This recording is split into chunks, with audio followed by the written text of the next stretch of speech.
Welcome to the live stream, everybody. Thank you so much for those that have joined us so far and for those that are going to join us. And if you're watching this in the future, you're watching the replay, welcome. Thank you for joining. Today, I'm joined by Gaming Tech, Marcus. Welcome to the stream. Thank you for... Thank you very much. How are you? I'm doing good, doing good. How are you? How was your holiday? Very good, very good. Oh, too busy. I need some days off now. Yeah, for real, for real. Yeah, I love the holidays, but I'm also glad when they're over because it's like you can just get back to normal. But we got a lot to talk about today. We're actually dual streaming this on both Home Theater Gamer, my channel, and Marcus's channel, Gaming Tech on YouTube. And yeah, we're just gonna have a good time talking about this stuff. And yeah, I don't know. There's a lot of stuff. CES is going on right now in Las Vegas. I unfortunately was not able to make it this year. I had wanted to go, but it just, the way things fell money-wise, just couldn't make it happen. But a lot of talk about the new OLED stuff this year. So that's kind of what we're going to talk about here in this stream. And yeah, so if you guys have a question at all, put a capital Q in the front of that question so we can star it and get to it later. We're going to try to answer them throughout the broadcast, but sometimes both Marcus and I get a little talky. So we'll get to them at the end, or we'll kind of pepper them in. And then I do want to say that super chats are available. Highly recommended. Highly recommended, as Marcus says. Not required, but highly recommended. That just helps support us doing this stuff for you guys, both live streams and the videos that we put out. Marcus has been putting out a ton of content about the G3, about you did one on the Samsung, the new 2023 Samsung. Just overall videos, not in details. I'm not an expert on this stuff. We have an expert actually in the chat right now, Classy. Hi, Classy. How are you doing? Yes, you did a stream with him a few weeks ago, right? No, that was KG. Oh, okay. Classy Tech Calibrations, right? Yes, okay, yes, I don't have the comments pulled up. So welcome, Classy. Well, that's actually a great segue to welcome people to the stream that are here so far. So Roy, if you're still here, Roy R, welcome. Nice to see you. Buddy 305 Love, Happy New Year to you, buddy. Thank you for joining. Kevin, my friend, I still need to get back to your email that you sent. I'm so sorry. He sent me a couple emails and I feel so bad. It's just been, this time of year is like so busy. We just have a lot of stuff going on. So kind of getting back in the swing of things and trying to put out some content. And yeah, man, it's hard. It's busy, busy year ahead. I just looked at some, complete off topic, but I looked at some the release calendar for games. It's a pretty busy year for me. It is. March, just to continue with that off topic, right? We had what I consider pretty big lull for a while in 2022 with games where there were games coming out, but there's nothing really. We had to wait kind of till the end of the year to get like God of Wars and stuff like that. Correct. And so now like 2023 is looking pretty stacked for games. I'm kind of really anxious to check out the Dead Space remake coming out near the end of the month. Are you going to be doing any videos on that? Are you planning on any? On everything, I'm planning to do videos on everything. But oh man, wow, yeah. That's a lot of money. That's another stream. It's another stream. We need to how to get more money. Anyway. But Classy Tech Calibrations, thank you so much for joining. I've actually used your calibration videos before when I got my LG C1, so thank you for putting those out. Definitely go check out that channel if you want to know all things about. At some point, we should have him in the stream because he really knows what he's talking about. That would be amazing. Would be amazing. Barry Bright, hey, thank you for joining. Plasma TV for Gaming, yes, he's here. I cannot remember his real name. Do you remember his real name? Ariel. Thank you for joining. I love your videos too. I remember when he came out with a video about the HLG hack on the LG OLED, which was transformative for me in a lot of the SDR games that I play. So thanks for that. He'd be cool to have on the stream too. I'll have to get him on here. So awesome. So I think he just bought a proper camera or whatever. I think he's improving his channel as well. So at some point. Awesome. Inviting people on StreamYard is not a big problem, Yeah, I mean, we can have a lot. We can have like 8 people. It gets a little, we get a little crazy here, but yeah. So the topic of this stream, as you probably could see, I mean, we put LG G3 in the header. That's part of it. We're going to be talking about like the Samsung QD-OLEDs as well, the 2023 models. But how much brightness is too much? Like, can nit ratings be too high? Like, that's the real question. I mean, Marcus, you yourself have gotten comments on a couple of the videos that you've made about, oh, I don't want like my retina seared out. This, like, what are they trying to do? It's too bright. Yeah. What I mean, are your thoughts look, on that? Yeah, at some point it's too bright. I fully understand. I fully agree. At some point it is too bright, but not with 2000 nits or 2000 candela. And the thing is, what we need to understand, the brightness is not a linear factor. That means 2000 nits is not twice as bright as 1000 nits from the OLED G2. I think you need roughly 4 times the number to have, or you can see twice as bright. So it means you would need to have a 4000 nits candela, nits TV, not candela. So I'm messing this always up, candela and nits. No. Anyway, it's at the end, it's the same anyway. Yeah. But you would need to have a 4000 nits TV to have actually significant different actually. So 2000 nits or 1800 nits, what they're actually advertising, the G3 in the normal picture mode, whatever that means. I hope it's the gaming mode. That's actually not as much as it sounds, to be very honest. It's a nice improvement, but not that you're going blind or whatever. No. Yeah, I think there's a lot of kind of, I don't want to say misinformation, maybe misunderstanding of like what 2000 nits means. And I think a lot of people think that is full screen brightness, especially on an OLED. That's just not going to happen. Currently, the current OLEDs anyway. So we're looking at, I think the G3s, I want to say maybe it was a QD OLED.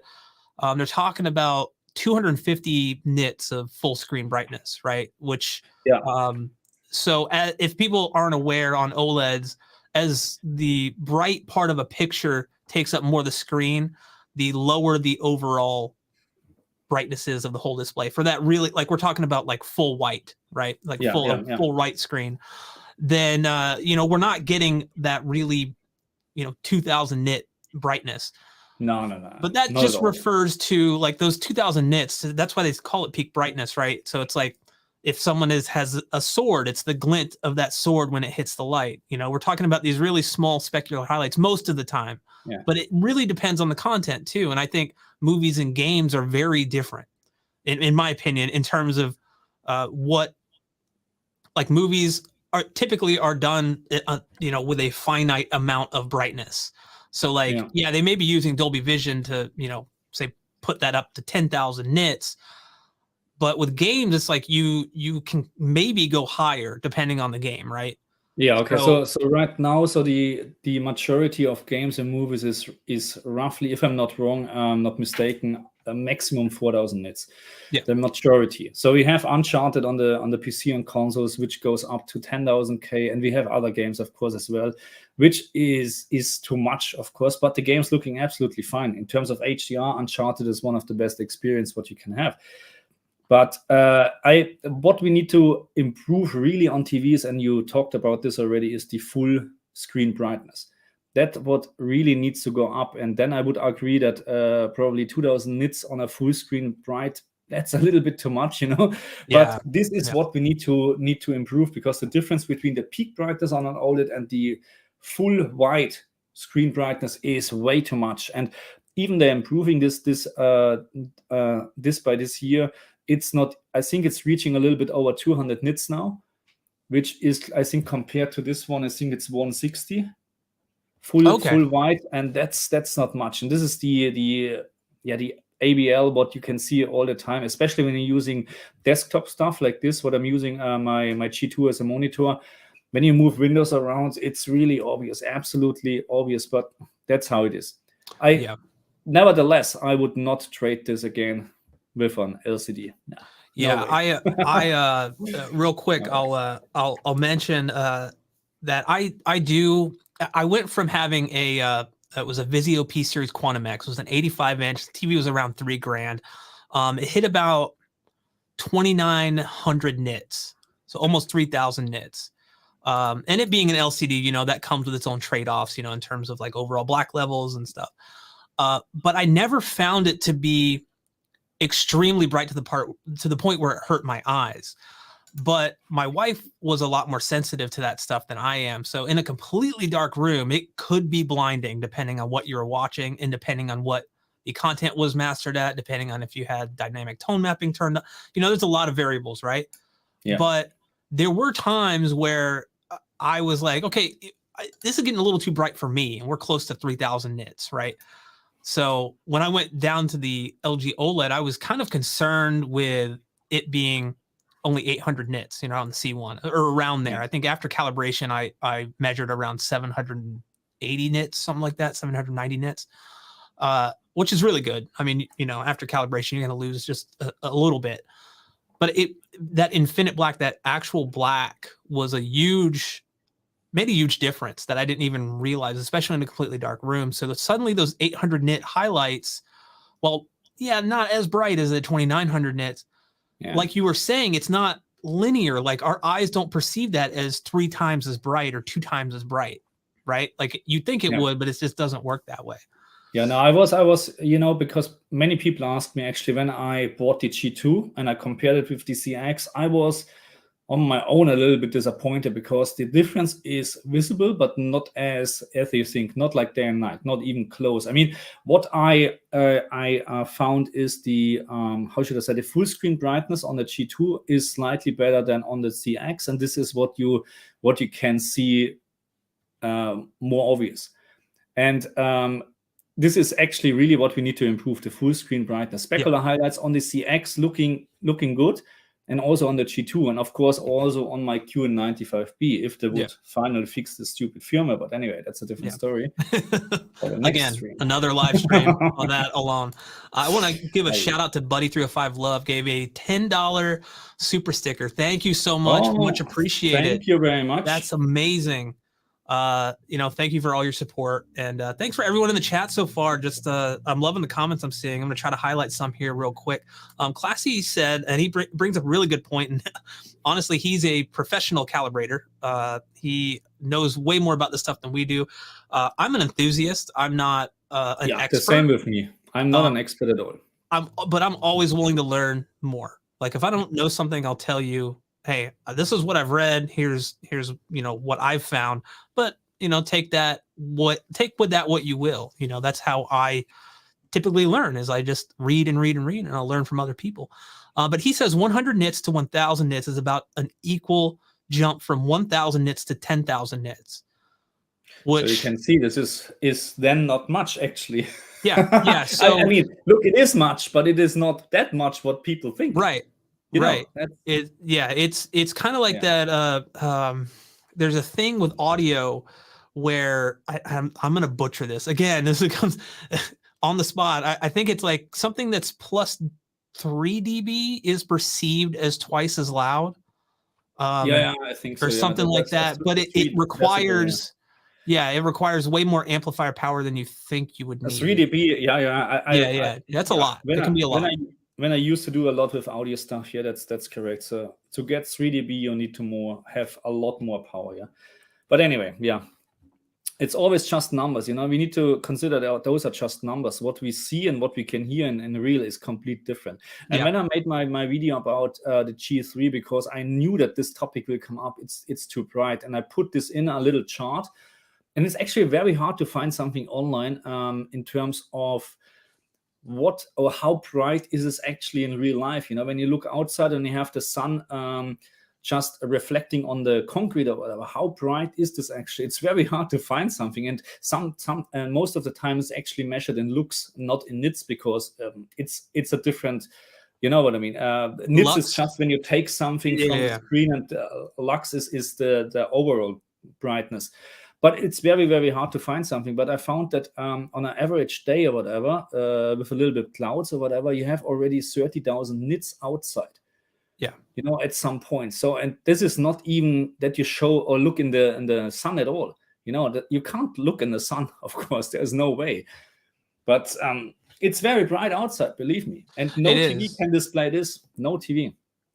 And I think you bring up a good point too. And this is something I thought about when watching your videos on the topics, is like, when does too bright become too bright? Because when I'm outside, I wear sunglasses because it's just too, like, if I'm driving somewhere, I have prescription sunglasses I wear, or I'll wear contacts and sunglasses. I don't want to get to a point with displays where I have to wear sunglasses, or like progressive lenses, or transition lenses, the ones that are, darken when you go outside. They get triggered from the massive amount of brightness from a display. That would be, I think at that point we'd reach it, too bright, in my opinion, at least. Yeah. And no, but we have to wait. So I fully understand. So you can actually say that at some point, of course, full screen brightness is too much, and you can easily test this with LCD screens, because some of the LCD screens, they can display 400 or 500 candela or nits on a full wide screen, which is, I agree, at some point you staring at this for a very long time, it's too much. I get this. I fully understand this. But the problem what I'm having with OLED, and I experienced this on the G2 as well, when I started the 4th season, I think, was on Stranger Things. Stranger Things, yeah, thank you. And there was this outdoor scene. And the switch from indoor, which was very nice in Dolby Vision, to outdoor, and I say, hey, there's the sun. Why is this so dark? Why is this so dark? I didn't like it at all. And then I realized, the specular highlights actually bloody bright, but the TV can't keep up with that.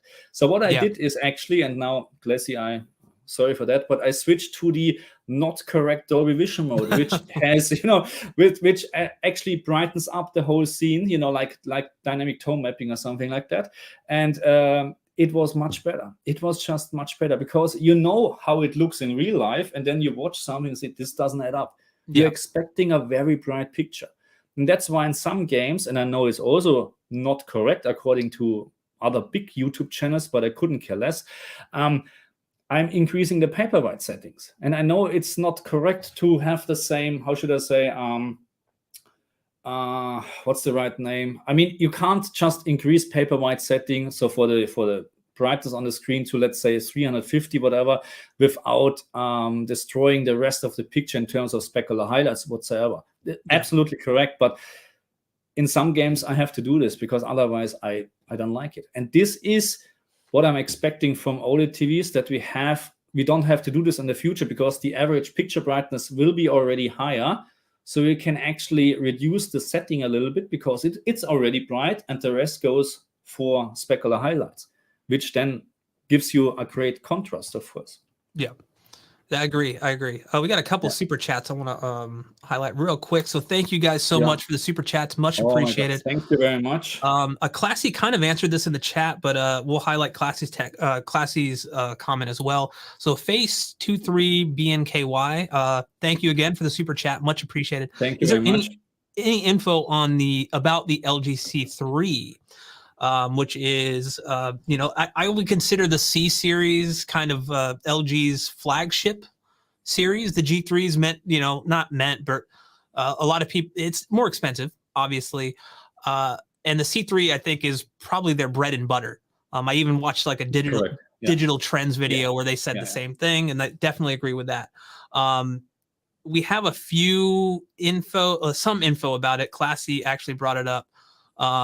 It's basically a G2 panel with no heat sink, little boost to high APL, and new processor. I was actually watching the digital trends video today while I was working out, and he basically said, don't expect and again, I'm just going off of what he said in the video. I'm not quoting this, that it's true or anything, but this is what he said. Basically, expect a little bit brighter overall picture level overall, but like the the overall peak brightness is going to be relatively the same as what's on the C2. So you get a bit higher APL, which is the average picture level, but the overall peak highlights are going to be peak brightness.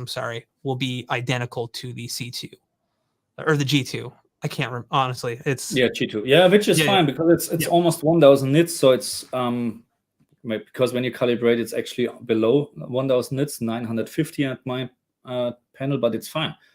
It's a great panel. I hope just they actually, and this is something what we need to talk today as well. I hope they fix the screen uniformity on the new or new TVs in general, because especially with the G2 here, the pink tint here on this side here is sometimes annoying when you look at it, when you know where to look at. Yeah, so that's something. Yeah, my C1 has some pretty I don't want to say bad vertical banding. I don't have the pink tint issue that a lot of people have on white screens. I've looked and looked and looked, but on like a 5% gray window, there's some vertical bands that I noticed, and they've gotten progressively less and less once I start approaching like 1,000 hours. So I'm around 800 on it right now. But it's still, I can still kind of see it occasionally when it's like a really dark game. So I would love to see that the vertical banding. I don't know if it could ever go away, but or they could ever get rid of it. The more layer you add, and now we have another layer. What is the more banding stuff like? Yeah. Anyway, so let me just say hello to Francis Burke. Thank you very much again, actually, for Uncharted. So he provided me with a Steam key for Uncharted. Nice. Yeah, very nice, very nice. And that's why I was able to do the video. So thank you very much again, and I hope you enjoy the live stream. Awesome. Thank you for joining. Michael McGee, thank you. McGee, I'm sorry.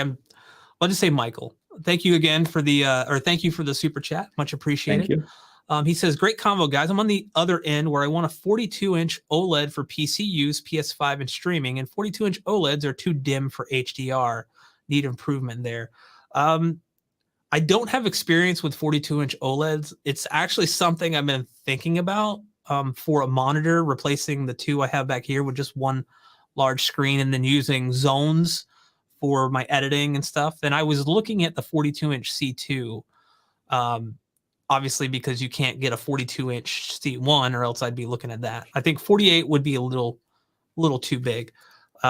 What's the nit rate or the maximum peak brightness of the C2? Do you recall off the top of your head, Marcus? C2 for 42-inch. That's a good question. Give me a second. Sure. So what I will say about while he's looking that up, what I will say is on my C1, I actually I don't use it as a monitor, but I found with the content I was watching and the games I was playing, I actually really don't like the over aggressive. I can't even remember what it's called, but basically when you have a dark scene for an extended period of time, how it will lower the overall brightness of the picture. So there's a service menu adjustment, or a couple that you can do. And I actually did that on mine, and it will still dim on like a full screen window, but it's not for smaller stuff. I haven't noticed any change other than it doesn't get dim anymore. So, but you do run the risk of voiding your warranty. Yeah. So according to RThings, I don't know if you know the website.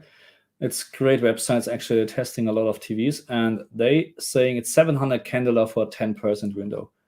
Okay. So it's not too bad, but of course, real peak brightness would be a little bit higher, a little bit. Yeah. But the problem what I'm having is would be really the dimming actually in desktop mode. It's really annoying. Yeah. It's annoying. I fully get this, but still I'm not trading an OLED for an LCD anymore. No, I had the Q95P sitting here, and it's a very, very good LCD screen, but it's still an LCD. So that's I have trouble going back. I'm reviewing a display right now for Hisense, and it's just an LED. It's not their mini LED, and I do find the difference in black level stark. It's very different. To the point where I was like, is there something wrong with this TV? I watched on Netflix. There's this show. Oh, I can't remember, Mystery of whatever, but where this man stands in front of a model cabinet of curiosities. Oh, yeah, and everything is completely black. Yep. And I started watching this on my G2, And picture quality is superb. And then when my daughter was here, we watched this in the living room on the Q95p, and I said, no way, we have to go here. No way, I can't do this. No, it's not really black levels. When there is black, it's great on the Q95p because of the dimming zones. But the transition from picture to black level was horrible because of the blooming and stuff like that. And I said, oh no, I can't do this anymore. That's my OLED for me. And I think for us, we put the Hisense in the living room. It's a Hisense U7H, and there's a lot of natural light. Different story then. Exactly. So that I'm willing, if it's not my main TV, I even said this in the video I've done about it so far, if it's not my main TV and it's going in the living room, I'm more forgiving of it than if it was in my theater room and it's my main display for gaming and stuff. I mean, if you're on an extreme budget and you want a big screen, then you kind of have to make some compromises. But we had another super chat in here. Here we go. Al, I think it's Al or AI. I don't know. I can't read. Thank you so much for the super chat. Thank you very much. We actually just talked about this. Think LG will fix screen uniformity and banning on the G3. I hope so, but I don't know. So, like Marcus was saying, the more layers you add. So there were rumors that that MLA, what they are supposed to. So I don't know if it's still confirmed, but it looks like it's confirmed because of the new peak brightness. But MLA will add probably more screen bending and bad uniformity. So that was the rumors. But there are also people saying they have seen now the TV and say, no, it's actually quite the opposite. So we need to wait till we have actually hands-on or whatever, or we wait for Winston or whatever who can do proper tests. I just hope they will improve it because don't get me wrong, OLED TVs, my CX, my G2, great bending actually, or it's great to play games with them because of less bending compared to LCD screens, but still noticeable in some occasions. You need to look very closely on OLED TVs, in my opinion. On the LCD screen on my Q95p, it's so easy to spot, unfortunately, but it's still something where you can improve. I would like to have it on the same level as the QD-OLED TVs, OLED displays. Yeah, for sure. I'm going to answer this question real quick. Karangi asks, is that an FALD or full array local dimming on the Hisense or no local dimming at all?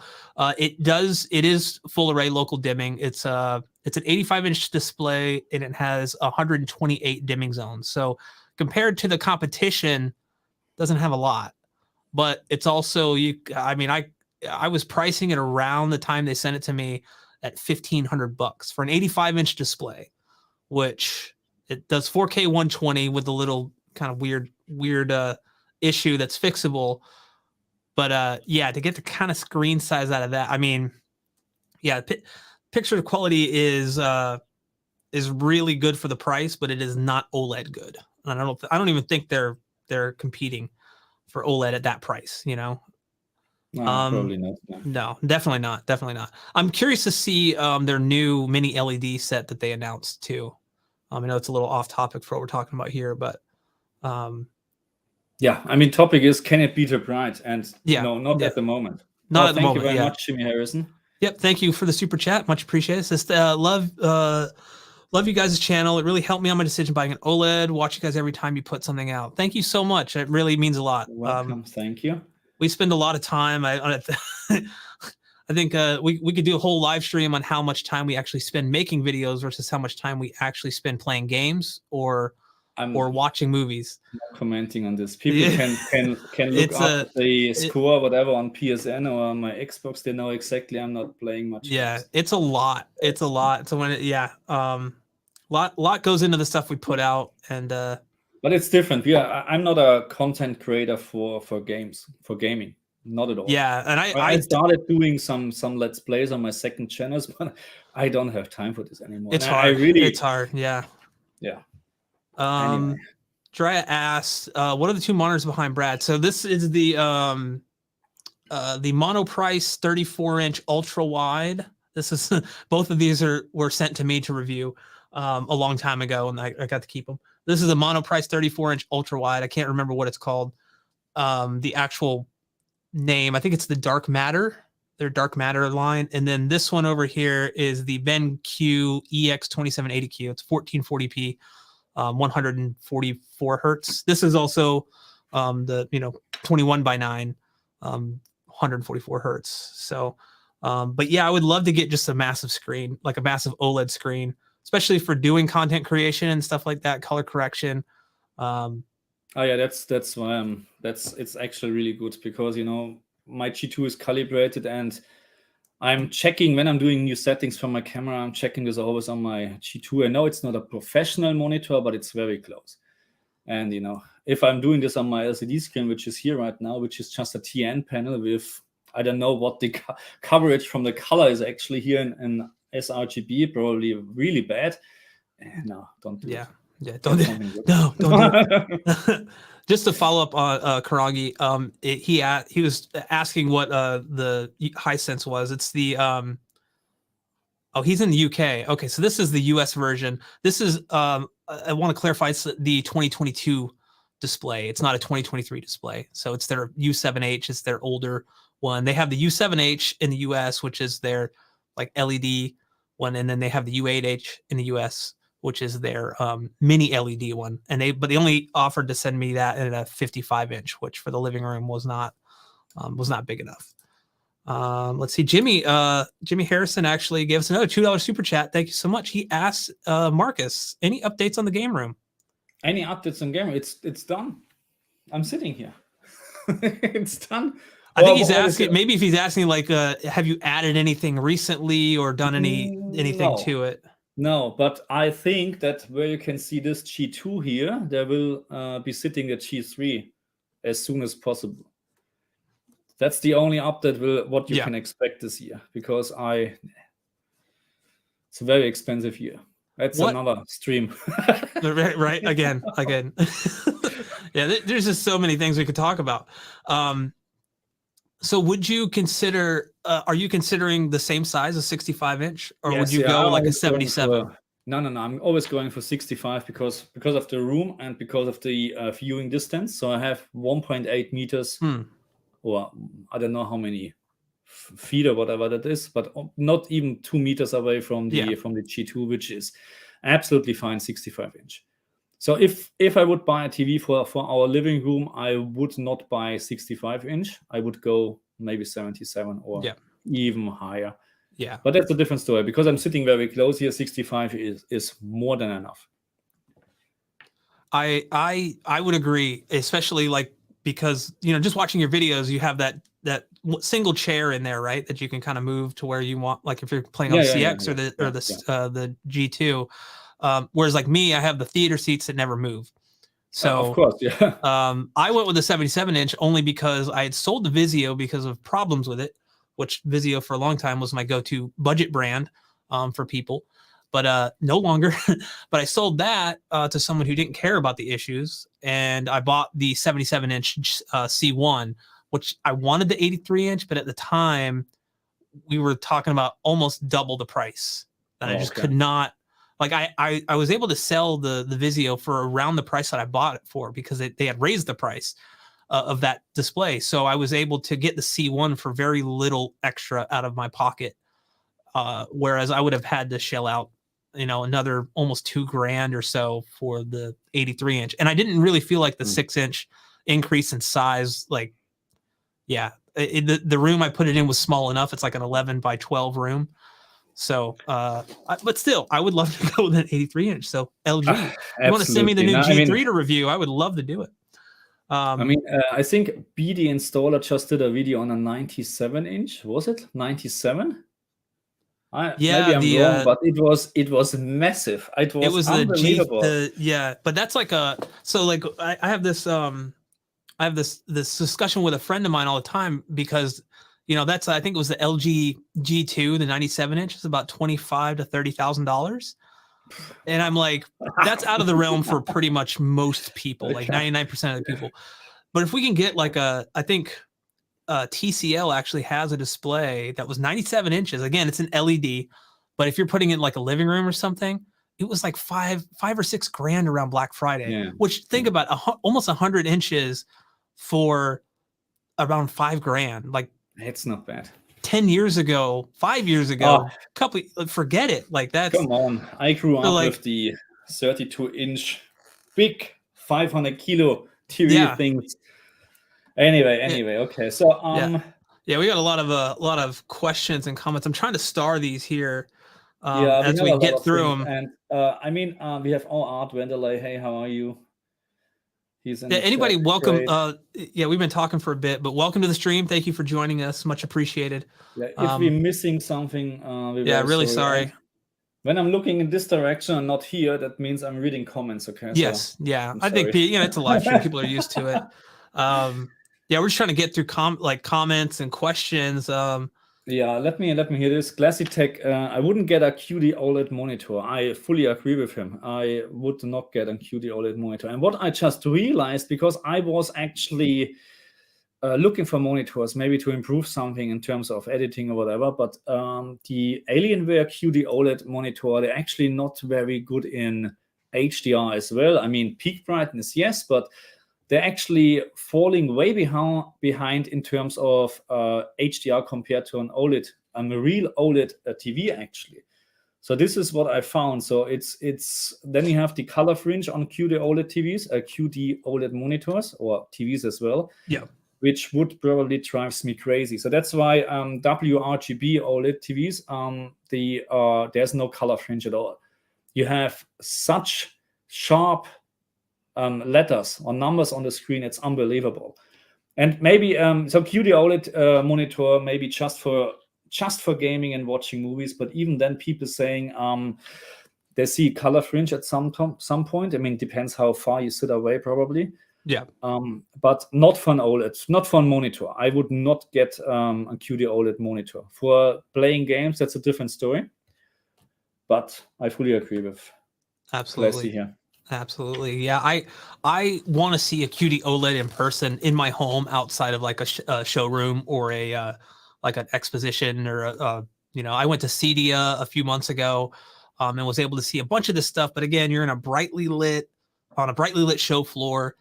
Even the rooms that they had there, they don't have a lot of time to commit to calibrating these displays to like their maximum capability or even calibrating them. Like we were at a couple booths where I'm like, you guys are this is in vivid mode, and it's like my eyes are literally bleeding because of the way like how bright things are.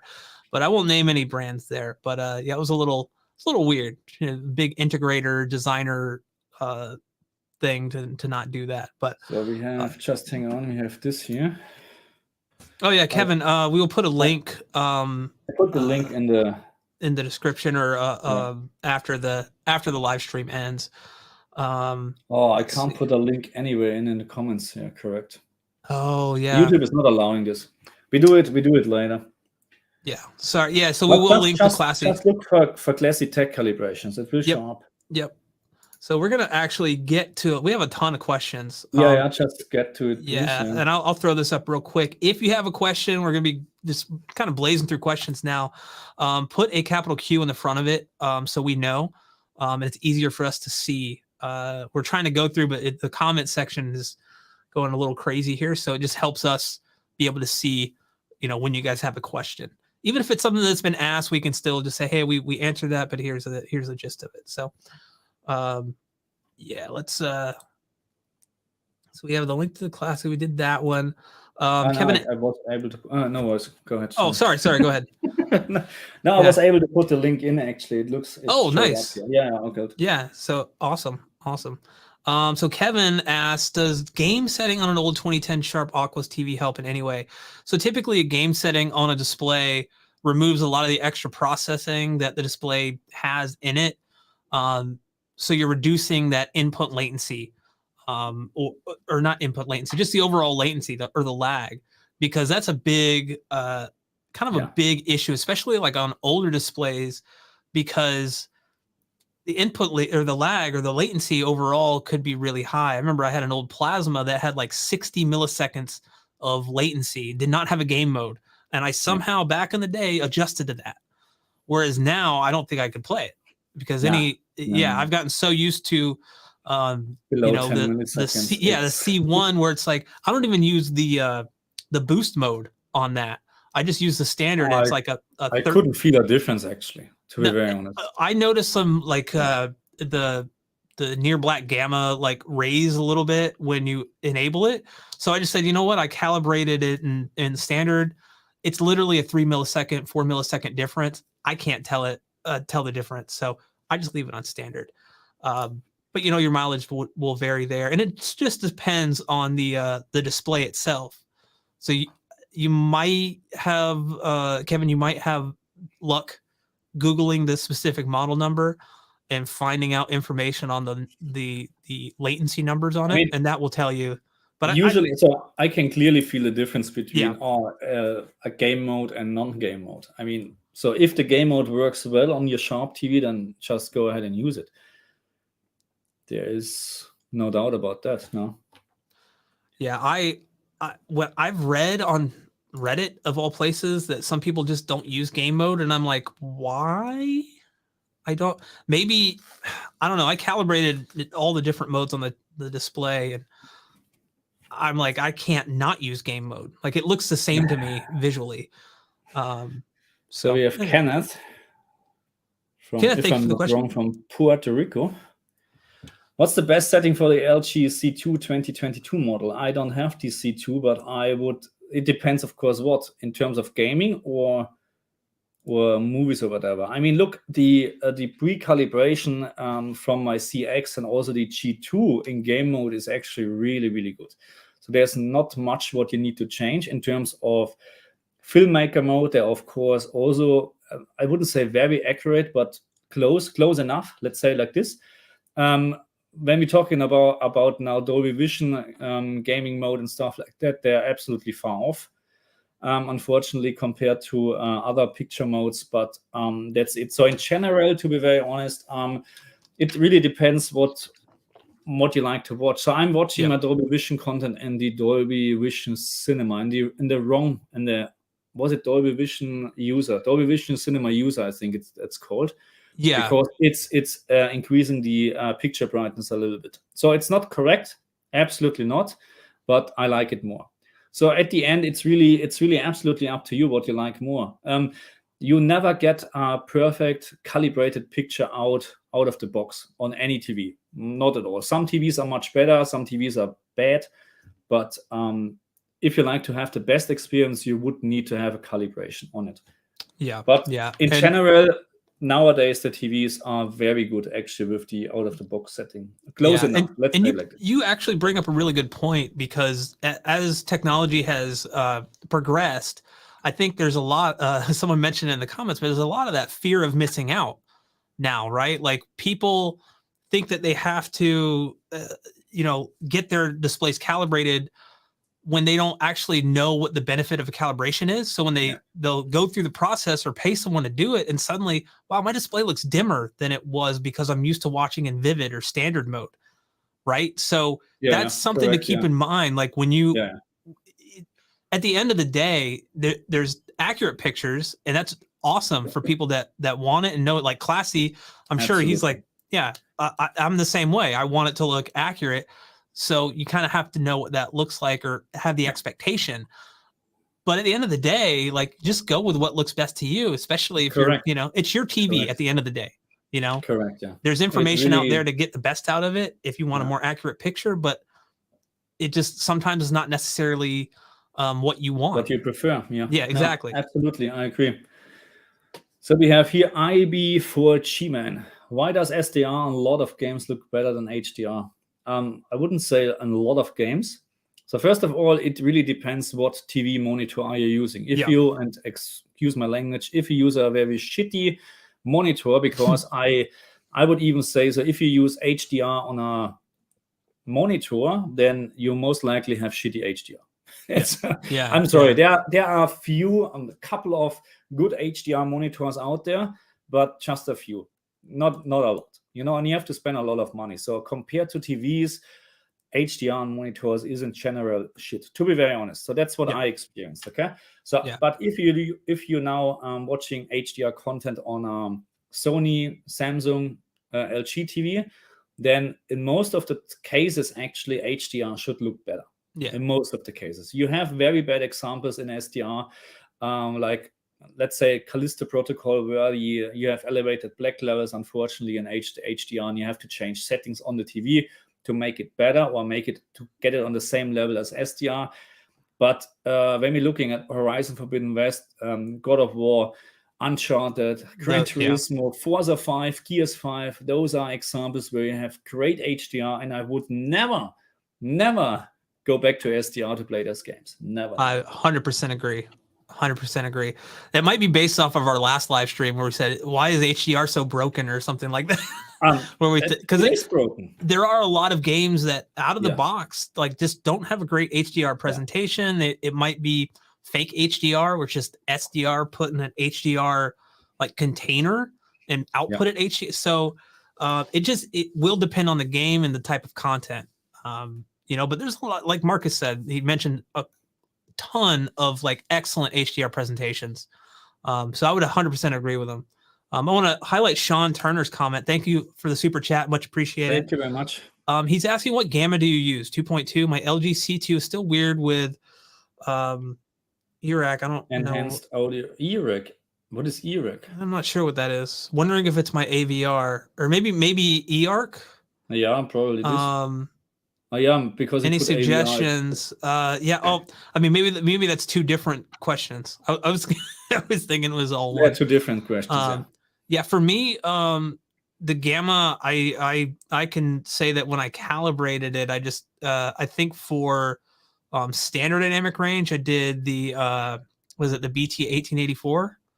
That one I calibrated to that, and then and I think for HDR and Dolby Vision, it has you calibrate to 2.2. Like, it's 2084, but it's right. Like, am I thinking of the wrong thing? It's been a while.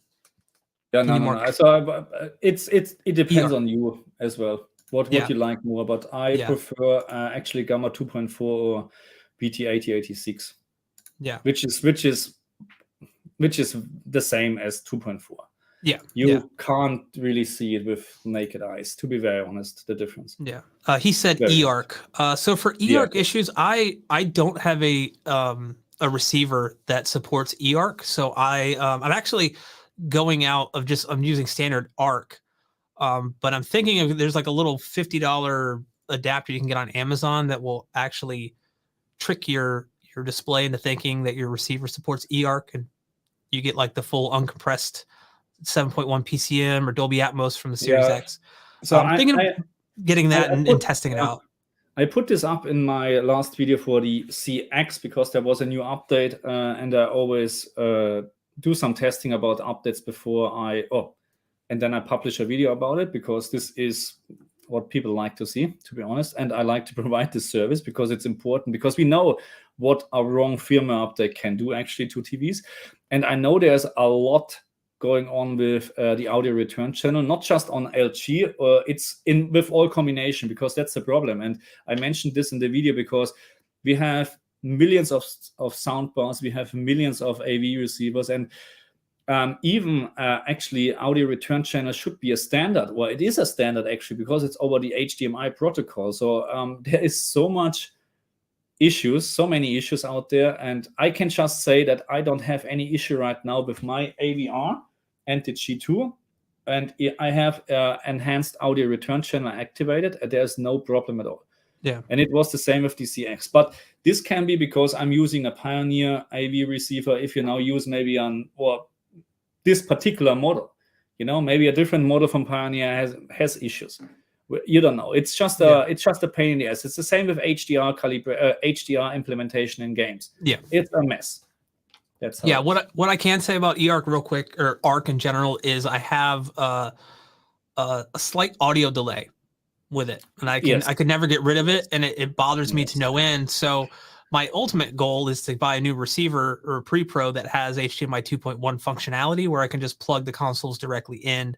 That way I could still take advantage of all the VRR, 4K 120 stuff without the additional audio latency. Because so you can't change it on the AV receiver? No, I can't. It's delayed by like I mean, it can be imperceptible depending on the game. What I found is if I do any type of like up mixing because I have a Dolby Atmos setup, that yes, correct. yeah, if I'm just because so basically, you know, standard ARC only supports like Dolby Digital 5.1 or DTS, which the C1 or the CX and all that stuff doesn't support DTS currently. So I'm limited to that.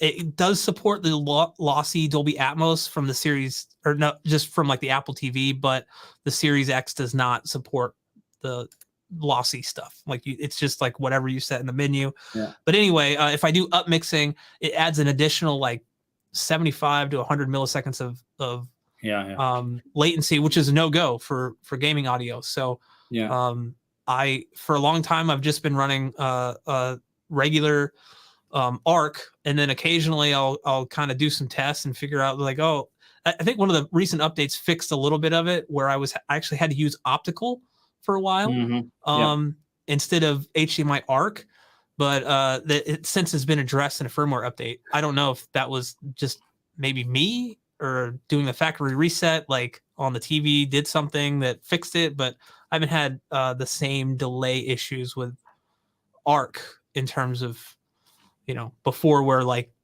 you know, ARC was much like had much more latency than optical. So so just to here, so BT1886 and 2.4 are the same average gamma, but near black is handled differently. But again, and I know yes, but I can't see a difference. I can't see a difference between 2.4 and BT1886. For sure you can measure something, but for my, how should I say, for my mind, I'm using BT1886. So just keep it simple. It can get confusing.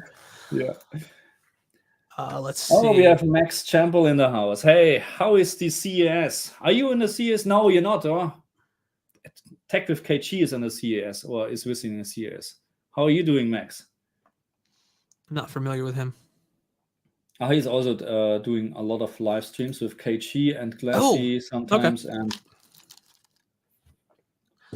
let's see. Let's go to the next. So, but okay, you look at the comments, and so topic is again, can it be too bright? So they announced 2000 candela, 2000 nits TV, maximum peak brightness, probably in the vivid mode with a terrible color correction or whatever. So they're talking about 1800 nits in normal picture modes, whatever that means. You know, we need to be very careful about this anyway, because they playing you with numbers, of course. So it will be at the end, because we know exactly what happened. This is also advertised as a 1000 nits candela or nits TV. I don't know why I'm mixing this up all the time. It's the same thing. This is also advertised as 1000 nits, and after calibration, it's below 1000 nits. I have never seen or never read about a G2 in 65-inch, which has over 1000 nits after D65 calibration. It is not possible. And there was also on Twitter, Flat Panels HD posted something from the new Panasonic OLED TV.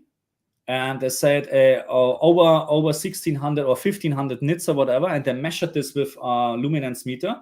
But you can also see the coordinates actually and what color or what the brightness is when they measured. And I wrote back, hey, look, if you look this up, this is very bluish.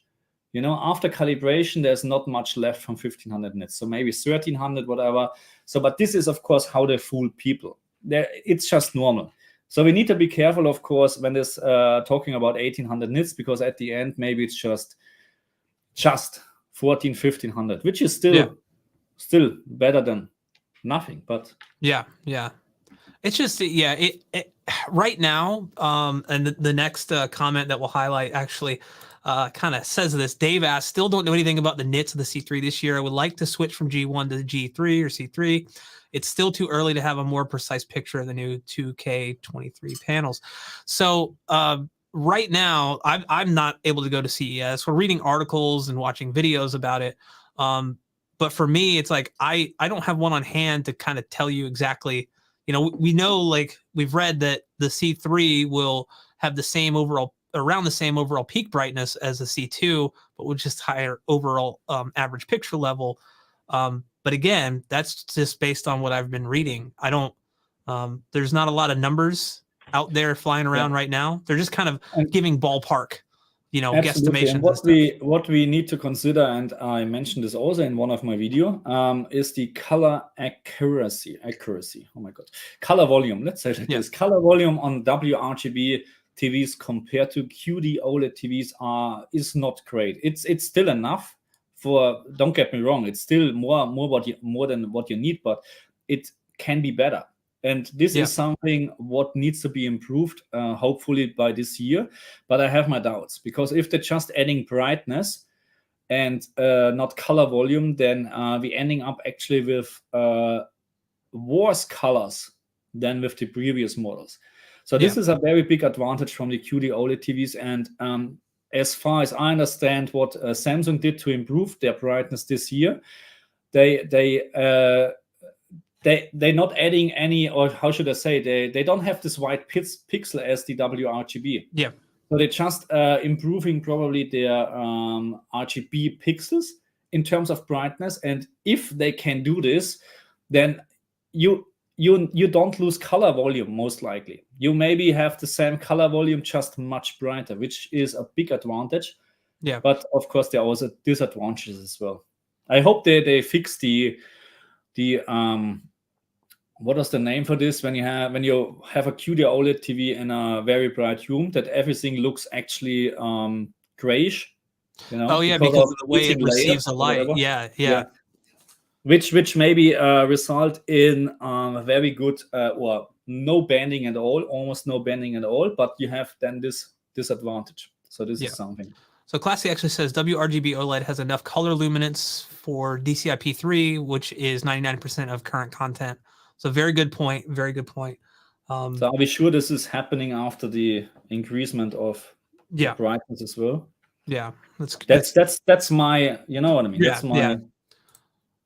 Also, Classy, I live in Central Florida, so if you have some time when you're in town, I know you probably got a stacked tour. Want to grab coffee or lunch or something? Hit me up, man. My email's on my my YouTube channel, so it'd be cool to hang out. Let's see. Leeson asks, we'll go through more questions here. We've got about 12 left. Do you guys recommend HDIG for Windows PC HDR gaming? I've always found dynamic tone mapping looks better. I haven't used my PC, or I haven't used my C1 enough to answer this.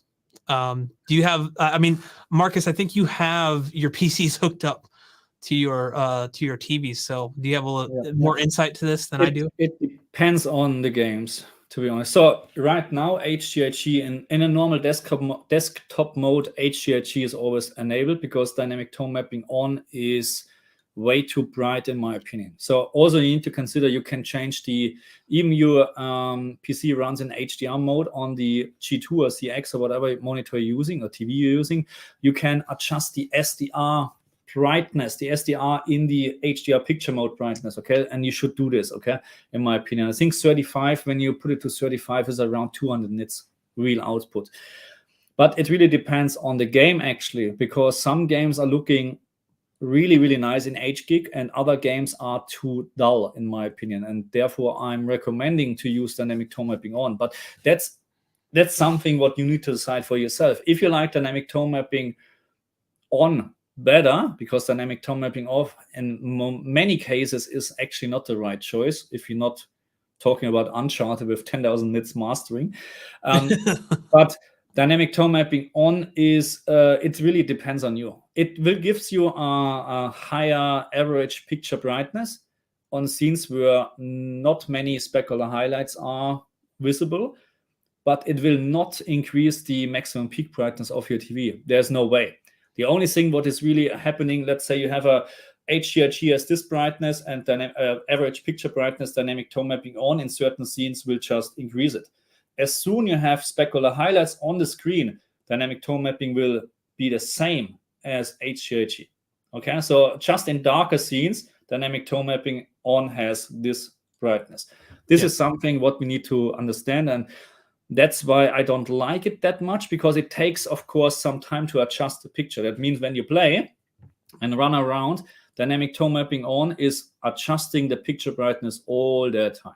In addition to something like God of War, which also has a dynamic, like when you go into a cave, it will automatically bring up the overall brightness most of the time.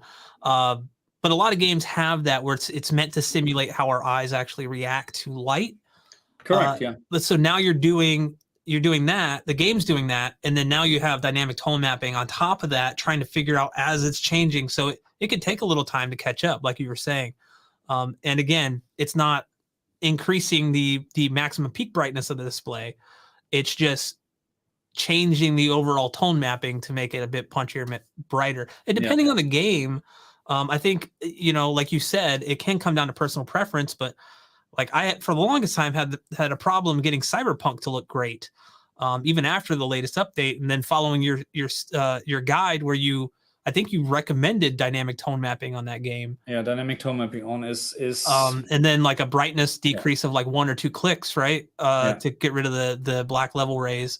It looks fantastic. Like it looks amazing. And not once am I like, oh, I'm gonna go back to HDIG or HGIG. But some games are immediately it's like, oh no, HGIG to dynamic tone mapping, it can look a little too harsh to my eyes, especially like in a completely dark room. It can be too bright. Let's see. What else do we have? Let's move on here. So he's asking where you're from. New Jersey, right? You're from New Jersey. Yeah, I'm from New Jersey. You can't hear it? You can't. No, I was born and raised in good old Germany. But now I'm here in Australia, and many people are always very surprised when I'm saying this. No, this is Australia, live from Australia. Damn. Should I show you my kangaroo? No, it's not here. No, it's there's a spider on the wall back there. Don't start with don't joke with that. I live in Florida. The spiders and 10,000 things what kill. It's all about what you can see and what you can't, right? That's the glory of YouTube. No, but I'm from Germany originally. Yeah. So sorry for the accent. Don't ever apologize for your accent. Ever. It's awesome. You're right. I wish I had an accent. That's not what I have. Let's see. Would you consider the new QD-OLED 4049 Samsung? No. Not as a monitor. No, sorry. No, I would much prefer to go with like just an actual display, like a LG C2 or something. I mean, again, look, that's because I'm using this TV or my monitors for 90% of the time for productivity and testing games. So I'm not playing. So if you're 100% just playing games and watching movies on this, then go ahead. But if you have a 50-50 like productivity and whatever, then I would really try it out. If you like the color fringe, if you like the near black issue, what you have and stuff like that. Yeah, it's great technology what they brought up, but they're still having problems. Okay, so that was also a reason why I didn't buy the first S95B or A95K, because you know exactly what's going on. You're a beta tester for stuff. That's how it is. And I just hope that Samsung is improving the picture quality and software. That's actually more important. Yeah, software. Yeah, I think a big that was honestly not to get too far off topic, but that's why I sold the Vizio. They did a software update that absolutely ruined HDR picture quality, and I'm always hesitant now, even with the C1, to update right away, because I want to see what people are saying about it, because I made that mistake already, and it literally cost me the hassle of like living with the TV for 3 or 4 months, Vizio being like, we don't see a problem on our end, but everyone was most people were having a problem. And so I don't update, but software is a big thing, especially as these displays get smarter and smarter, with the new chipsets and the processing and all that stuff. That can be kind of a deal breaker for some people if the overall user experience isn't great. Like I know on the OLEDs coming from like a Vizio, like the user experience, even with the issues that I occasionally have with it, like a bunch of pop-ups that will come up every time I turn the TV on. You know, it's like, hey, Google Stadia has been deactivated. Yes, I know. You've told me that 7 times already. I'm still like, it's still a much better experience in my opinion than a lot of the competitors out there. So, yeah, but very good insight so let on me that. bring this up. MLA, so that's a new layer. Can we or filter or whatever? What is actually the overall name for this MLA? It's a filter, it's a layer, something like that. But anyway, it increases all light, white or color. Okay, that's actually good news. So that means we have no downside. Actually, we have actually just advantages. So again, I mean, I'm really looking forward for the G3, to be very honest. So I'm not considering to buy any QD-OLED TV this year. I'm at this point. You never know what Samsung will bring up or Sony, but Sony is anyway off the table because of the price, to be very honest. Yeah. And I still think they still have, or maybe they're having 4 HDMI ports this year. That's a deal breaker for me. Like that's and I think for a lot of people too. You know, you've had you have a receiver, you spend a lot of money on audio equipment that doesn't necessarily support HDMI 2.1. Well, now you have a display, you have these consoles and everything. You need as many, like you need more than 2, especially if you're using ARC. Yeah, you know, you need more than 2 because normally one of those HDMI 2.1 ports is an ARC port. And unless the price is really, really low and really budget, it doesn't make sense. You know, like it can be a deal breaker for a lot of people. Okay, so classy again. Vincent measured the Panasonic at 1500 at D65. That's actually really good news. So I don't know what again, I mentioned this before with flat panels HD, but I think it was the Panasonic, and they put 1500 something, and it was not D65. I can clearly see this on the coordinates. But anyway, this would be great news. And I think the G2, I think he's talking about the G3, will be the same or slightly higher. I mean, great news actually. If we can reach 1500 nits with D65, that's not bad. But anyway, again, after my experience with the CX and the G2 here, we're having, let's say, 700 candela to 1000 candela or nits. 500 nits more is not day and night, not at all. You will see a difference, yes, especially when they improve the full screen brightness. This will be the biggest advantage, but in terms of specular highlights, I'm not expecting too much because this is already very, very great compared to the CX. But yeah, 500 nits more, it's not day and night. Yeah. It's not that. Yeah. I just want to highlight this comment real quick. This is actually a friend of mine. I've known him for 20 plus years. He says Vizio, shaking my head, whatever. He actually bought the same Vizio that I did based on my recommendation. And I feel so bad, but he doesn't see the issues that I saw with it. So I just say, you know, what's that saying? Like what you can't see, like it's not a problem. So don't even start looking for stuff. So when I bought the CX here, and the thing what I did first, because it was my first HDR TV actually, and it was very expensive. So I spent almost $5,000 for this, you know. Oh wow. And I looked for pixel faults, you know, and I couldn't find anything, which is great, you know. But yeah, on the G2, I didn't even bother to look for it. I didn't even bother because, and then you find one or whatever. What are you going to do? Are you going to exchange it for something else, and then you have maybe more issues or whatever? Yeah, but don't do it. That time back then, I think with plasma TVs, we had a lot of issues with pixel. What is the name? Pixel faults. You know, the pixel. Dead pixels.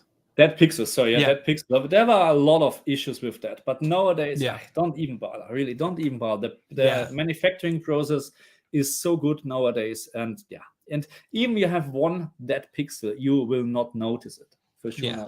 So like with the Vizio thing, just to touch on that real quick, it wasn't something where like, for me, it was instantly noticeable on all HDR content. It was like it did not handle reds and browns properly anymore.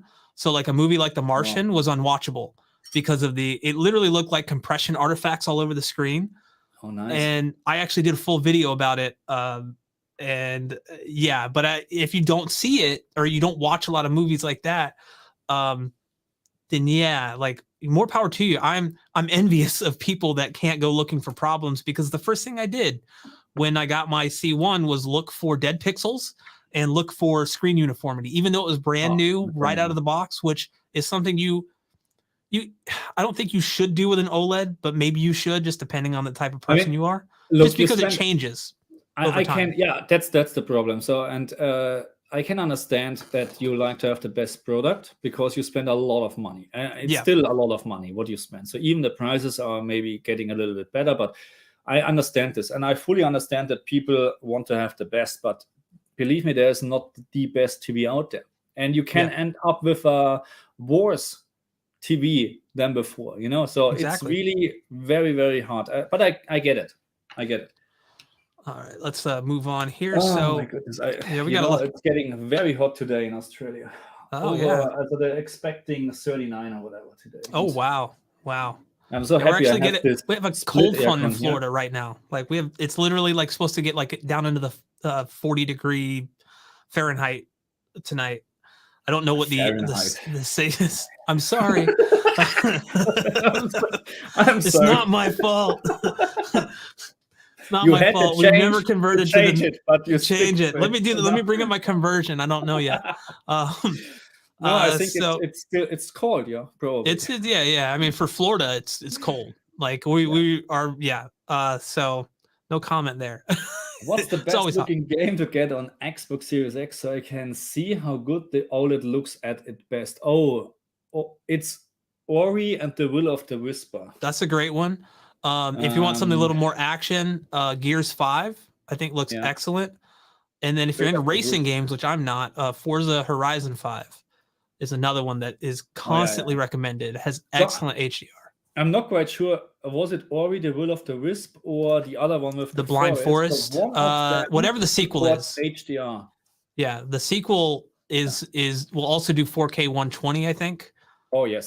So like the combination of it looks so good. It looks so good. Great contrast. And he mentioned Gears 5 is I think one of the best action shooter games, and great optics. Even the game is already old, but I still can recommend it, especially HDR in this game when you have set up it in the correct way, because there are a couple of sliders in, but it's actually really, really good. And there are many other games on the Xbox as well. Forza 5 you mentioned already. Yep.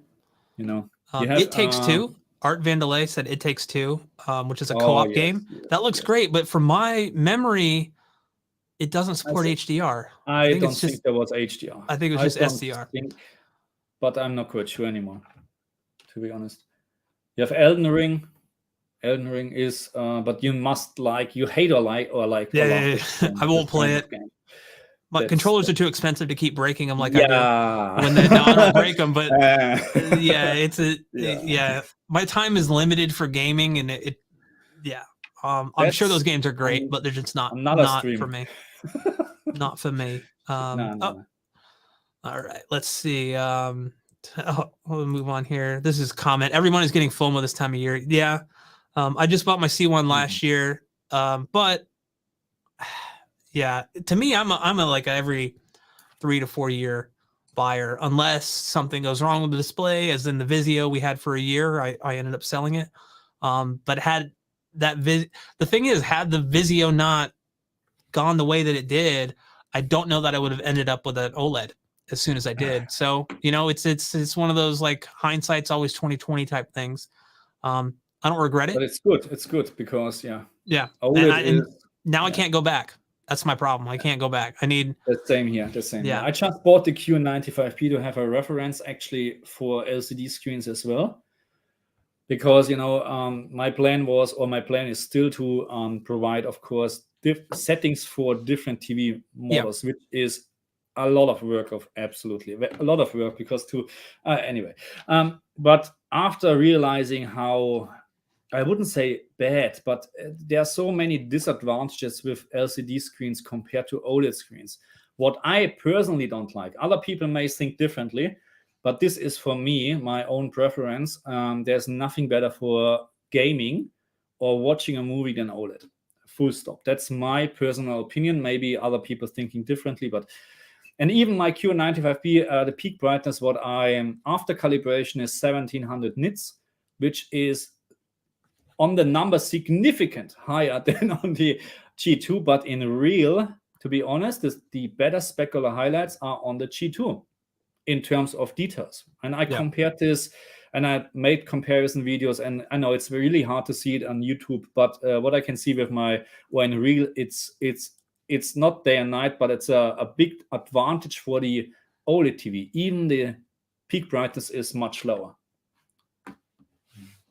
That's something that I've noticed too. Is like it can get bright, like the Hisense can get bright, but I also feel like I kind of lose some detail in those highlights. Yeah, because I think because of the dimming zones and whatever, it's not that easy. You know, OLED TV is always, you can have 1 pixel shining on the screen. That's it. Yeah. On an LCD screen, it's not possible. And you have this terrible blooming, which can be, depending on the scene or whatever, can be look terrible or not noticeable at all. So and then it comes down to what tech or what processing the company, the manufacturer is doing, you know, to mitigate blooming, and some companies are better at it than others, you know. So it's all, again, this could be an 8-hour live stream and we still wouldn't be able to cover everything. I got time. Let's see. I need to work on Monday, so that's, oh my God, I need to work on Monday. Oh, hey, boss. If they're watching.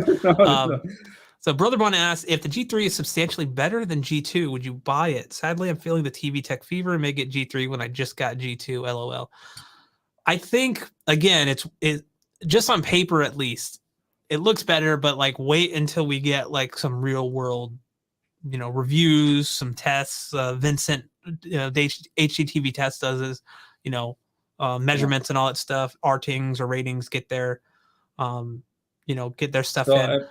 I mean, it's always, you know, for me, it's a hobby, and that's a hobby costs money. And I know people, they're changing their motorbike or car every year. I know people like, and I think phone new phone every year, right? Like some people do that.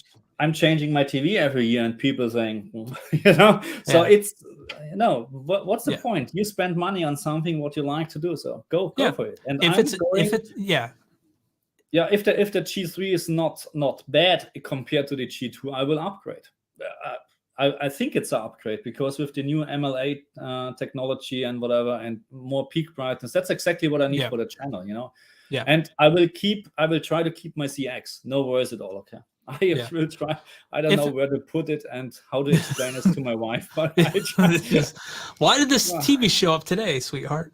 I think, you know, if it's a hobby that you love and you have the expendable income where you're not having to sacrifice other things in your life to do it. No, I don't. Then do it. Then go for it. If it's something you love, like there are far worse things you could spend your money on. Absolutely. You know? Don't smoke, don't drink, you know. Yeah. If you spend money on this, you can just, nah. And you have any idea actually what cigarettes, this is completely off topic. You spend, I don't know how much are actually a cigarette pack in US? It's completely off topic. Completely off topic, but it's a lot of money. I don't smoke, so I can't tell you. But you can spend up to $50, I'm not kidding, for 1 pack here in Australia. The taxes are crazy. I'm not kidding. Up to $50 for 1 pack. I mean, I'm not smoking because I can't afford this, you know. Then anyway, you know, like the whole, you know, just killing yourself early and stuff. And if you don't smoke, kids. Don't smoke, kids. Buy TVs instead. That's a good way to put it. Let's see here. Okay. What else do we have? Jade, this isn't LG related, but what are your thoughts on Sony's InZone M9? I'm not even familiar with what that is. Is this a new monitor? Let me see. This is Sony. Yeah, I think this was the new monitor. Yes. The new gaming monitor. So to be honest, I haven't seen it. I'm not quite sure what the deal is with this. But what is actually the panel type? It's an IPS panel type. Oh my God. Full array local dimming. I don't like it.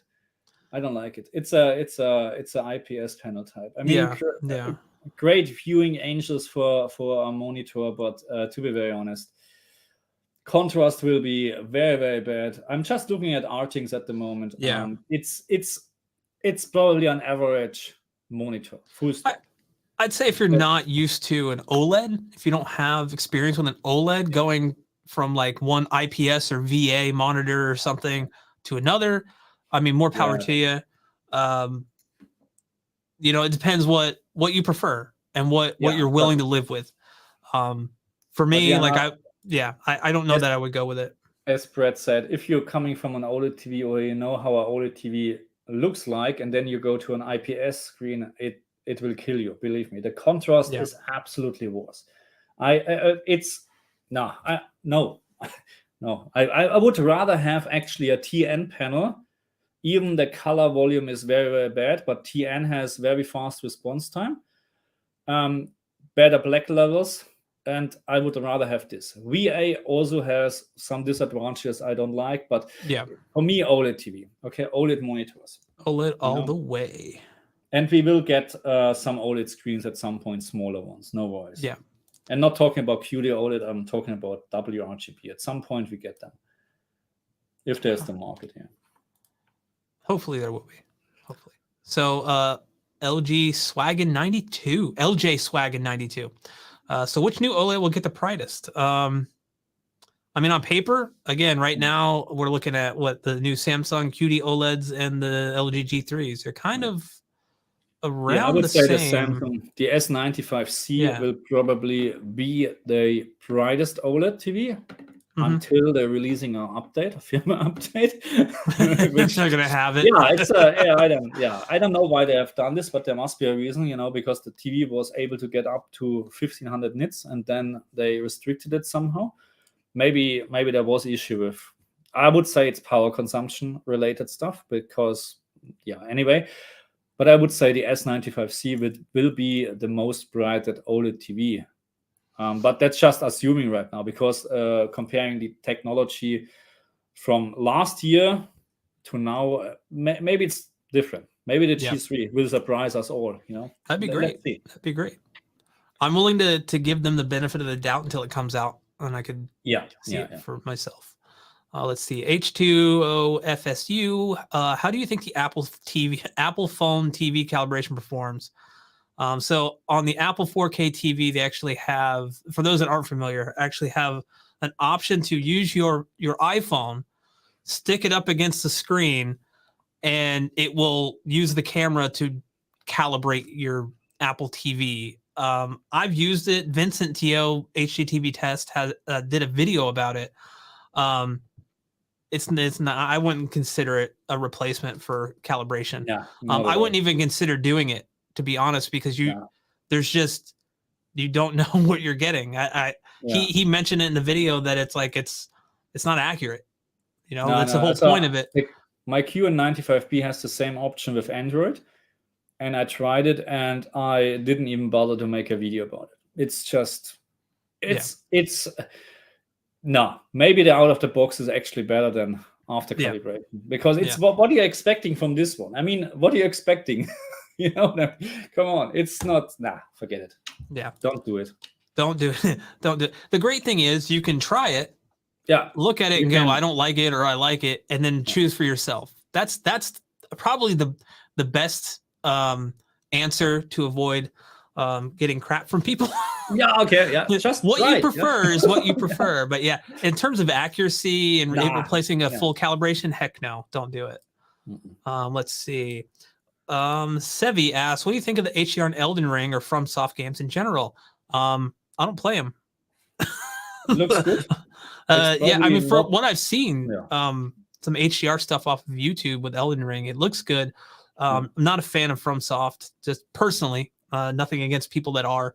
Just like I said earlier, it's those types of games. I would say it's not one of the best HDR games out there, but it's a solid one. It's okay.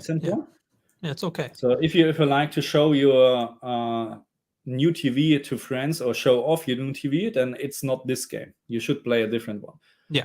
But you know, like God of War or Horizon Forbidden West, I think it's my personal best looking HDR game. That's great, especially I know a lot of reviewers and stuff maybe gave the game a little bit of crap for what they call the hero lighting in that game, where like Like the people are always lit with like a backlit or backlight and stuff. But like it all looks really, really good in my opinion. The facial animations and stuff too are, yeah. And that game has a few different modes you can choose from. Like obviously, you know, if you're just kind of walking around trying to show people how sharp the graphics can look, yeah, you can play in the resolution mode, but I wouldn't play the whole game in that unless you're just showing people like how the game looks. Yeah. Because the frame rate is 30 FPS. But it does look damn good, you know, like it looks super sharp. But yeah, that would be probably my pick. On the Xbox, I think I would go with something like Gears 5 or Forza Horizon 5. Even if you're not a racing fan, if you have Game Pass that's included on there, just load it up, and yeah, the colors, the brightness, all of that stuff looks excellent. Let's see. Oh, I just it was Plasma TV for gaming. I actually just accidentally unstart it. But he was asking about the BFI mode and 120 hertz on the new LG OLEDs, which is basically the black frame insertion. Yeah, nothing's been confirmed. The 2022 models didn't have it, the C2 and G2. So I would assume that the new ones wouldn't, and I don't know why they got rid of it there. It's a good question actually, because why it was already implemented. Yeah. So why they cancel it? It's not understandable for people that are using it. I'm not a big fan of that, but yeah. Let's see here. We got a few more questions left, and then I think we're going to wrap things up. I'm not going to try to pronounce the name there. I like your avatar though, from Quantum Break. A lot of people didn't like that game, but I actually really like Remedy Games, what they've done. Question, please. Pixel cleaning lowered brightness of my LG C1 with only 700 hours of use. I did clean it. I did it to clean some vertical banding, but for some reason it got worse now. That's interesting. I had not had that problem. And I ran I think he's talking about the manual pixel cleaner, like the 2-hour one or whatever, that they recommend running every 2,000 hours. Yeah, I never heard about that actually, that this is lowering the brightness. Yeah, I've only ran it once. It shouldn't. And to clean vertical banding, it depends. I think you can't really clean vertical banding with that, because if you have vertical banding, it's most likely from the layers on top of the LEDs. Sorry, OLED. But I get it. Maybe it can, because in the very beginning of the TV, OLED TVs or whatever, they need to run in. Really, they need to run in. They need several hours to actually have their right picture. But after that, after 50, 100 hours, there shouldn't be much of an improvement anymore. So I never heard about this, to be honest. It shouldn't do that. So maybe there's something else wrong with your TV. Maybe. That doesn't. I don't have an issue, and I've like every month or so I'll throw a meter up there just to measure it to see how far the calibration has drifted, and I calibrated at 250 or 300 hours, and I'm almost at 800, and it hasn't drifted enough for me to want to do another calibration, to spend the time doing all 6 picture modes. That takes so much time. I have to be honest, I'm very lazy, and for all the calibrations in the chat, I apologize, but I'm just doing a 2-point calibration, and that's it. Yeah. I compared back then, because you can do this with the professional modes, with the day and night mode from LG, very, very good. I completely calibrated one of the mode with 21 points and all the colors and stuff like that, and the other just quickly with a 2-point. Yeah, you can see the difference when you switch between them. Absolutely. But it's the amount of time that you spend doing that versus sometimes it's a compromise. Yeah. And again, like we're not experts or professional calibrators or anything. Like, we're enthusiasts. I enjoy the stuff, but at some point you have to actually use the TV instead of just looking at test patterns, which I don't know about you guys. What is this? How do you What are you talking about? I don't know if you do this. Occasionally I will play a game and I'll keep switching, like on the PlayStation, I'll keep switching between like different performance modes while I'm playing the game. And sometimes I get too sidetracked doing that, where I'm like, absolutely, I haven't even played the game. I've just ran around. Like, That's So, why I don't like PC gaming, because I'm just ending up in the option menu, you know, getting yeah. 5 frames more. Come on. Yeah. That's what's hard for me about PC. I love PC gaming, but unless I can get a 4090 where I could just not worry about See? setting Yeah, anything, yeah. Because I'll spend just more give it time tweaking ultra. settings than That's actually it. playing the game. Let's see. Okay, I got a few Oh more my questions goodness. here. We're Yeah. almost through them. Question: Are you guys able to yet confirm if that is the final update to come out for No. the LG CX? I have no idea. I mean, I don't have any No. contacts at LG. Look. When I made my video, because in the release notes on the Japanese webpage or whatever, when you translate this, the heading, it is final, you know. Yeah. And that's what I brought it up in my video. Can it be that this is the final update, or does it just mean it's the final version for this testing? You know what I We mean? don't know. So that's the final. So I don't know. That's why I brought it up. Yeah. It's as many other people in the comment section mentioned, it will be for sure not the final one, because they're absolutely right. Some people getting updates from the C9 still. You know what I mean? So it will most likely not be the final, most likely. But again, I was just a little bit confused why they're putting final on top. Yeah. What does it mean?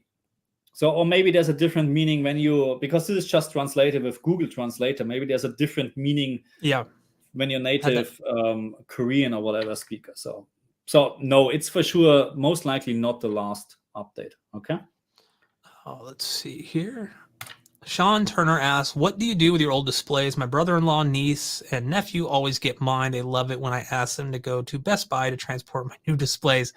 I normally will, outside of like, the Vizio thing where I sold it, if we get to keep this Hisense display, I'll give the other display that we had in there away to a family member. I actually already offered it to one of my family members to see if they needed it, because they lost their house in Hurricane Ian.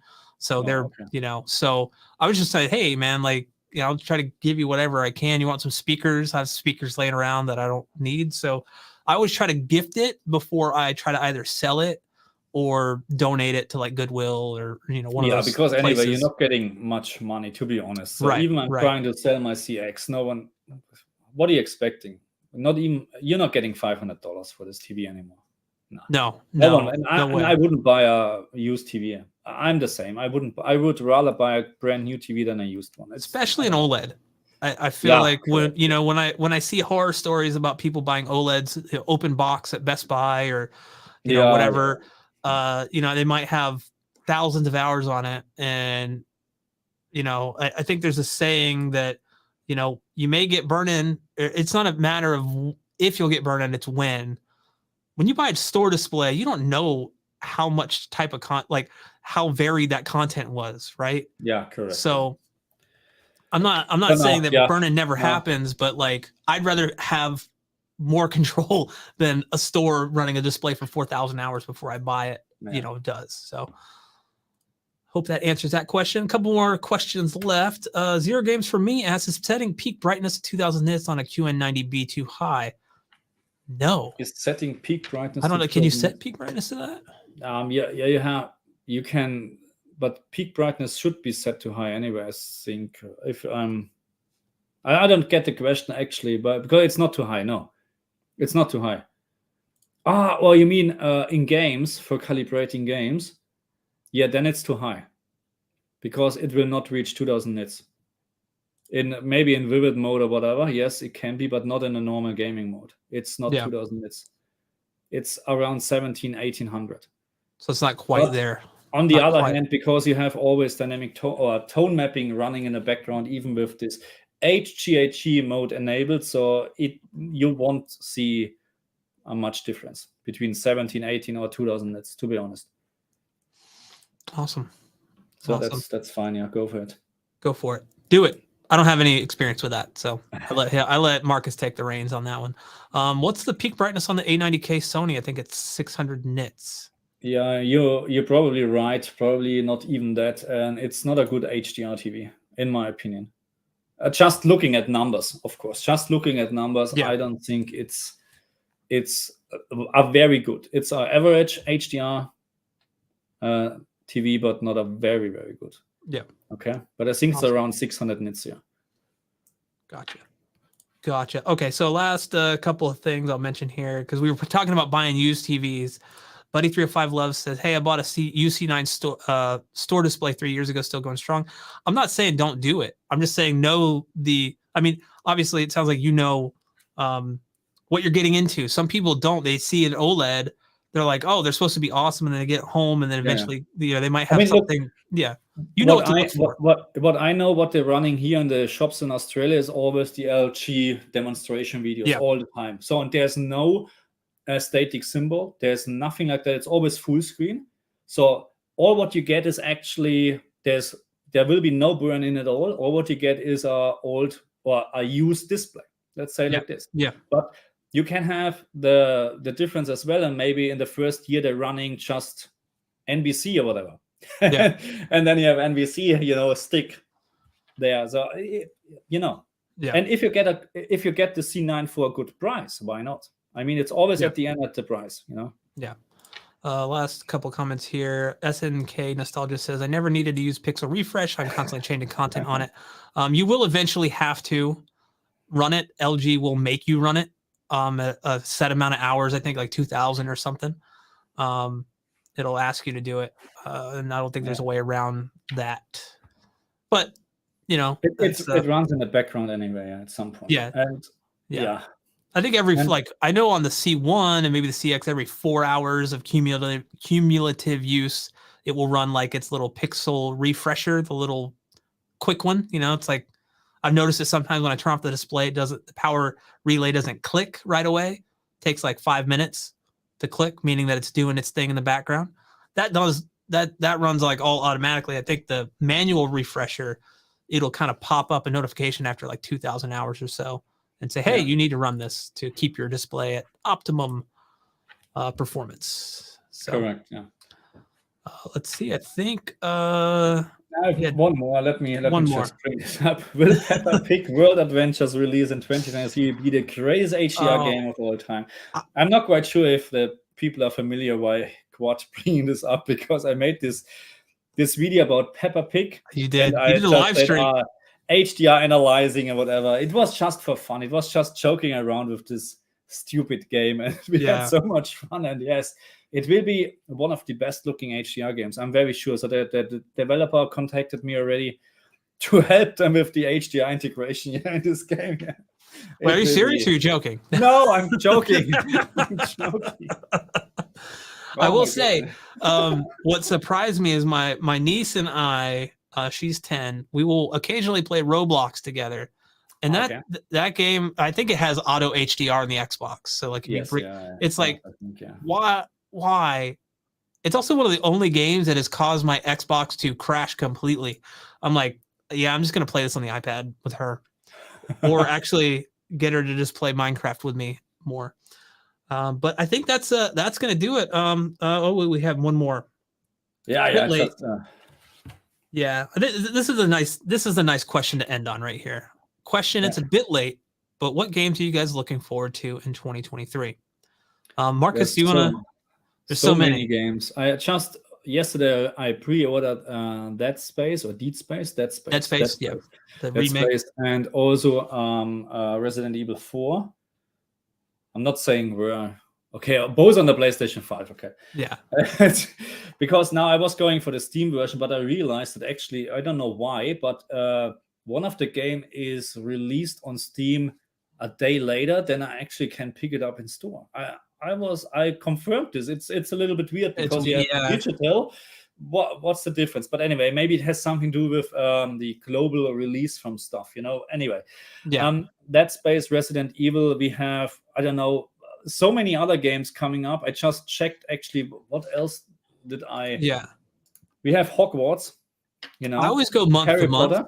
Yeah, I'm interested to see when that one. Like, I won't get that day one or anything. I like the Harry Potter universe.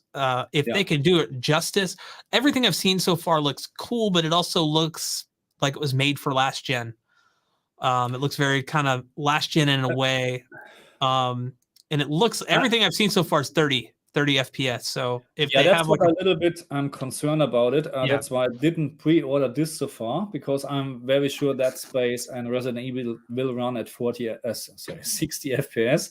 I'm very sure about that. If not, then I'm going crazy.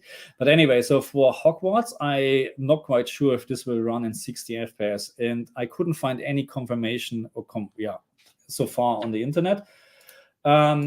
We have more. We have Forspoken, which I tested. I played the demo. It was terrible in my opinion. Just from a picture visual standpoint. Okay, I'm not a gaming reviewer or whatever. I'm not into that. But from a visual perspective, audio visual, it was terrible, in my opinion. We have Dead Island. Oh, Dead Island 2, finally? Are we finally getting that after? Well, let's see if it's coming. 8 million years of We have Company of Heroes 3, which no one is interested in. I'm looking forward to play this. That's a game that I'm going to buy on PC, but this is something, I need it. We have a couple of Scars Above. If you look up this game, it looks pretty interesting. I never heard about this. I think Stalker 2 is coming out this year too. Yeah, but I think by end of the year. Probably. Yeah, I can't remember. Yeah. And of course we have maybe as a highlight Diablo 4, maybe as a highlight. But I'm not quite sure where I'm getting the game. This is most likely a game with mouse and keyboard. So I mean, I haven't looked. I have a podcast I'm doing Sunday night that I need to actually look at this list, because that's one of the questions or topics we're talking about.